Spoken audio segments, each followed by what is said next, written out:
안녕하세요, 여러분. 오늘은 강원도 양양에서 있었던 조금 아쉬운 이야기, 그리고 그 안에서 우리가 배울 수 있는 교훈과 해결책까지 담아볼까 해요. 들어보시면 이게 남일만은 아니구나 싶은 생각이 드실 거예요. 혹시 카펠라 양양 오너스 클럽 리조트라고 들어보셨나요? 이름만 들어도 뭔가 고급지고 멋진 리조트 같잖아요? 실제로 강원도 양양군 손양면에 어마어마한 휴양 콘도미니엄을 짓겠다고 2022년에 계획을 발표했었대요. 심지어 착공식도 했어요. 회원도 모으고 청약금도 받고 분양 홍보도 열심히 했었죠. 뭐 듣기만 해도 잘 될 것 같은 느낌 아니었겠어요? 그런데 여기까지가 딱 좋았던 시절이고요. 문제는 착공식 이후에 땅을 한 번도 제대로 파지 못했다는 거예요. 설계도만 그려놓고 계속 조금만 더 버텨보자 했지만 결국 사업이 무산됐다는 소식이 전해졌습니다. 지난 13일에는 청약금을 낸 회원들에게 돈도 다 돌려줬다네요. 정말 안타깝죠? 왜 이런 일이 벌어졌을까요? 이유는 간단합니다. 바로 요즘 부동산 시장이 꽁꽁 얼었다는 거예요.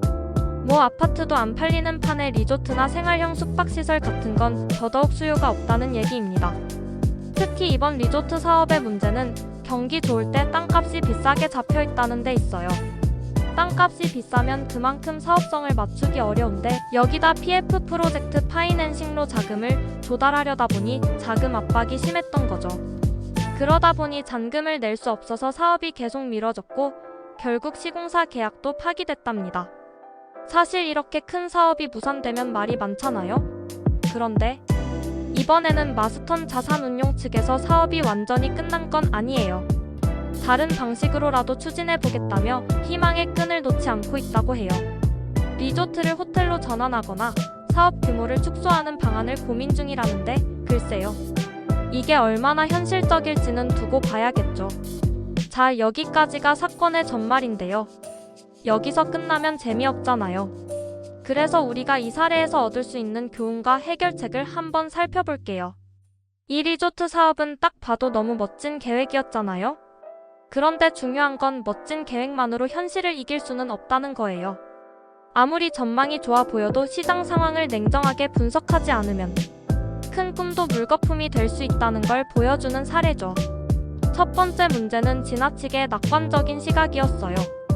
분양이 잘 되면 모든 게 해결될 거라고 생각했겠지만 리조트나 생활형, 숙박시설 같은 건 기본적으로 수요가 확실해야 하거든요.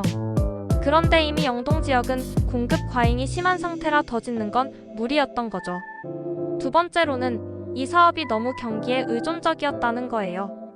땅값도 비싸고 경기 좋을 때 계획된 사업이라 경제 상황이 나빠지자 더 이상 버티기 어려웠던 겁니다. 마지막으로 부동산 PF 시장 자체가 얼어붙었어요. 자금 조달이 안 되니 사업은 당연히 진행할 수 없었던 거죠. 이런 걸 보면 현실적인 기반 없이 시작된 큰 계획은 허망하게 끝날 수 있다는 걸 다시 한번 깨닫게 됩니다. 그렇다면 이런 실패를 막으려면 어떻게 해야 할까요? 현실적인 해결책을 몇 가지로 정리해 볼게요. 첫 번째는 철저한 시장 분석이에요. 이 지역이 좋아 보이니까 되겠지? 같은 막연한 생각은 위험합니다. 리조트나 숙박시설은 특히 수요 분석이 중요한데 이미 과잉 공급 상태라면 아무리 좋은 계획이라도 성공하기 어려워요. 두 번째는 사업 규모를 축소하거나 단계적으로 접근하는 겁니다. 처음부터 너무 크게 시작하지 말고 작게 시작해서 시장 반응을 본 뒤 점차 확장하는 게 더 안전한 방법이죠. 세 번째는 리스크를 분산하는 겁니다.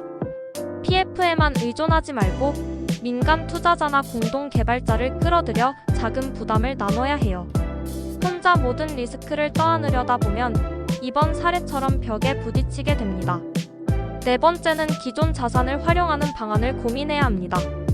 양양 리조트처럼 사업 자체를 호텔로 전환하거나 새로운 방향으로 틀어보는 것도 필요하죠.